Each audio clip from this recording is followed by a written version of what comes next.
Crown Việt hạ program asai tu zi dua embe pa Jesu Christ tamota echanu ai atana ta ema chuo vonde manatli of he Jesu Christ ta kemelia te tha te u atapa hakatlu ta mangia patu wa chata pemo ema pachap mo o vanta bir hetota achona vazi ema za palasa of chasala ema bpf ni no wa chata khazava bir hai pathaiva suna latota natliava emachova zasala amiato ta zohana barho leipongo chapelin to ta heta arak voreisala aphadile de babachas over zasala thadi pa zohana barho leipongo chapelin to ta ma natlio gemelia ta utla hate u geichona molia ta utla ha o achia zicha krezo uleta utla halei pakhiatala ana deita ta pathei lei po hota namo so kemelia ta namutla halei pakhiatala pathei over ichi namo so kemelia ta namutla halei pakhiatala pathei over ichi Jesu Christ atamania ata pozoi sila ke krezo cha icha namo achia zi namacha asiangai ta na ke krezo icha namo achia zi namacha ahirai kemelia ta itla hata keitso analia ta itla nacha cha lupi apatheite kemelei patakha pama tothe veichi ahirai kemelia ta itla hata keitso analia ta itla hanacha cha alupi apatheite kemelei patakha pama tothe veichi Jesu tamani ata abeva machare thaite mose au nangai tana asiangai tana tu sakhiata la matowaze barho leichaki cha nào cha thâu nó mà cha pli nó về hai vore hai tuổi sila mau to posi bảo lấy chaki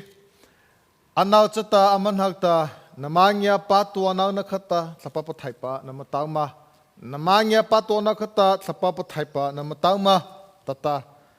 amau cha ta anh hak ta tao ma pi thapa pa thai pa ta parai panara ma pi ta eita anh cha ta khapa bati nam chat le tata amal chata zohana batina da ita pola chata zohana khata chesanakta navo pozituo pozisucha namanya pawo pacha tapata rana bati apacha sathe zohana khata rana batina apacha sa tapa wongya isila abeva tabi mina thlivecha bunha pimo se amen helete vo moho khata tamada bi hamvore ho khata lag cha pola khata efisilia pachuva solozen hana kata hata vo hirita namanya pa nola kata tona kata thava pathaipa namanya pa va tona kata thava pathaiva nam tangma ma ta vata hirhilei pata namanya pa tuana kata tata yoji chana ma pipathi pathona kata nama pipathi na kata bati nama chana kata thava pathaipa pieva nama chawa thava pathaipa nama doma tapa ta hirhinat lupa acha heleta apalasa vacha zo hana katarana bati pachasata chavasta thlapatha uta vacho panhale vata am ade ko cha birhai kham zre lai cha khela zo ha bola cha am cha am thaje chavata chatan chata thlawathai am vok tak ta vaje invo mo zo hana batina khola lekata Jesu Christ ta batina na ta Jesu Christ ta leta unava ha invo re khawacha Locha polozi batina ama chakona ve diko cha Jesu Christ ta chakona chhatba pozo tuwa chaita chawa chata zo Jesu Christ ta batina va Jesu Christ ta chakona va Jesu Christ ta hota ha ama va da batlava tha do amcha Jesu chawa locha polo chakota namanya patona kata thava thaipa pipa namchama namadoma ta va herine chaka acha Ezi chahele te lecha polata palasavanta nge patu vze chata masia ko vacha Jesu Christ ta kha sa isila Jesu Christ ta kha batia cha na khata thava pathai vato ta over poda thava pathai vachu hota na let avo chakta batia cha na khata Jesu Christ ta thava pathai do da thava pathai ta avo polo ta vai mo chaka chakima tana Jesu Christ ta daitinia no lale te Jesu Christ ta batina cha va Jesu Christ ta ma Jesu Christ ta va Jesu Christ ta cha ta batia cha va pi heta Atana bati cha havzi de mamo psiao se kha Jesu on navin bati ma chana bi Jesu kho nge isila po sos pon thap thai mo ta bati achawa pastor zita mania bacha sa bacha จะตานมีอันไม่เสียไปจะให้บาตินัตมีอันไม่เสียไปเลยแต่ปลาสวะจะยิสุคริสต์มาตบาติจะหาว่าจะพิจารสวะปัทไทยอันนี้อว่าสวะปัทไทยอัตตาป้าอว่าตอนนั้นไม่เสียมันนอวันนี้มันจะบีใครแต่ลูกจะบอกแล้วแต่akhirnya sahabat suka cah sebab tu bati cahat lau ta Yesus mau ta bati cahat lau ta sos pawon ta sebab thai mau ta bati cahat lau ta sebab thai ba an nei lei ba cha imam mau pasia ba pe mau pi pthi lei ba ta Yesus Christ dan hau tu lei ta Yesus Christ ta pa ji lei ba ta nya pat lau lei ba ta bati acha im cha ta na acha rauna bati ba dekha adai te levata rana de ka khole vita Jesus Christ avata rana de ko cha thava pathai dona cha hata Jesus Christ avata bhakti chana va anale te et ana pazina va cha thava pathai dona cha ta cha pi pathi ha pita a pi pathi va je pi bhakti Jesus Christ amata bhakti cha va je pi ha thava pathai do change of na besi ve ma cha he ona na va de bhakti ma cha ste va je he athu ngai ta na pi pathi le vita bhakti cha va je cha va chingai ta na ta va je athi va ta pana isila zda zo hana le te Jesus bireva kha zange no to isi kemelia ta utha te u kemsuna ma te utha hana ke krezo I cha ta na mo chi zeng na ma cha na kemelia te ke na man ha te e cha khel lupi nam pathai na ta kemelia te na mele ve khela thei pa po thei ve chi na ta va je zmo pita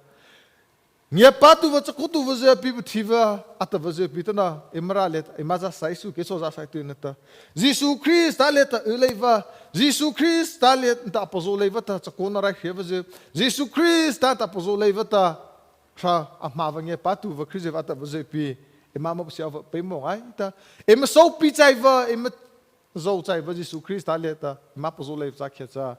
ba thei le vo pi ta ma ra va cha ta bin ha cha thei ro va pi na cha va ta no va nge patu va pi thiva cha ko tu va je cha ta no va adult chai va cha Jesus Christ ta na cha kemelia te thao le kisna me te tha hana me ta cha imnau te Jesus Christ ta cha khesa Jesus Christ ta anei tu je chana va cha emneo cha va Jesus Christ ta nei tu je Jesus Christ ta nei tu va aphala je Jesus Christ ta an amolia te kemelia te tha cha khela nya pa tu cha ta tu thaina va cha kemelia ta khama tu thai ve chi me ta anau cha ta pala sa va anau e pa na anau ta cha ta im tu thai ta va siangai ta tu Jesus Christ ta le ta khama im tu thai le ji siangai ta na imra le ta chou ta le ta no ta le tem sai cha khela malin rai fia he ema that lo no ta padi emna va na thana sana ta im pani thai ko ve he zo cha va da Jesus Christ ta le ta una va cha ata tu thai na va malai pani thai na va ze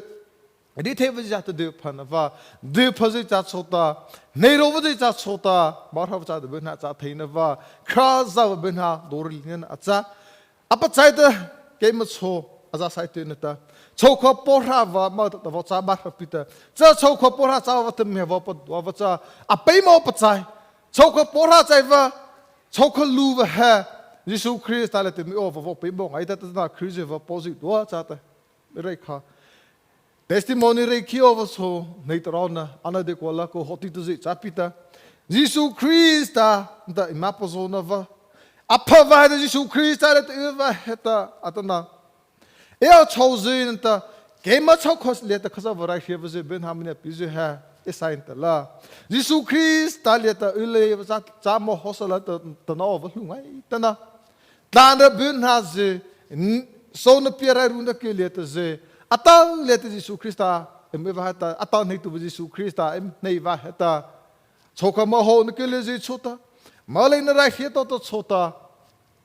khasa va chota Jesus Christ das ta mania vai dei cha le vata patheo vata ma tha cha da bena cha theo vata ta Jesus Christ das ta bena mania pitita cha dei cha ve ana ahotu ana chria chai va malena sa ta ra hevo je so pani theo vata Jesus Christ das ke mule ta theina asak sambo abo nele ma hota ma theo vata Christ ta cha bine de so mania pavosa ta ana parhala tu havo je cha malena ta nga veina sa ke ma chota evo padi te va ta na ha Jesus Christ ta le ta e of ha ipati pa ha sai van cha atana chau kho por ha cha ji so vor kha wala Jesus Christ ta he no dal ta na cha e ma pan ni na rawa ni bot lo na ke le im hlo ne va im hie po va je se le ta nga nem pan hi va je kha ina over da pan hina da chavina Jesu Christ tal hena pan hina da ina da na cha chana lupi so choko cha ta maharji cha ta nanga na van ta pan hitla cha atana choko porha zidwan ta nge patu zidwa cha rona hot wore khang ai ta kemelet utla te ut of zai cha thaba pathai par hala vze amcha he thaba pathai rakhi chakona rale he ta thaba pathai hlo lai na ta cha nge patu ha khama to thai pi chava da Jesu Christ par hala vze cha thaba pathai ni tu vze thaba ta bi vze cha na acha chava da bati cha hat lo chita pi pathi ta hat lo chita thaba pathai na do ma le cha khela ma to thai na nge patu vze ta ma to thai na im neva namlet ma le cha khela ma ra vze cha ta bi na cha ta nama to ta nio va po thai ma le cha khela na ina su ada vai ta va sia asia chava sta ama pa sia va ta na ha khaza pa chan he tu na ta chang yo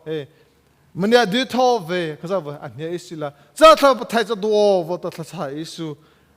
asaivata varatota avotova asaivata mania piva acha Jesu Christ ta na vota avo piva thava pathaicha nei o vota he sarmona thlitu zig do embe Jesu Christ amota it's for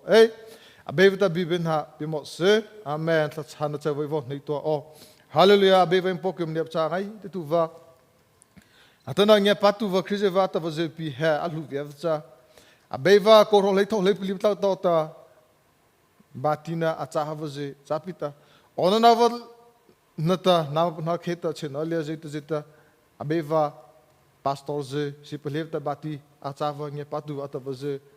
prana hluveval imacha anade ko cha thaba pathai nei levata namleta elevata chahota avotovaje emhluna acha thaga kemaleta thaba pathai etlo levata mato thaina etlo levata imraleta malena khata laita Rithera runa pasapana ne matu tileta nama ngaina cha chopana kholeva ta ra boavata e matu rei bitem ta timanga hai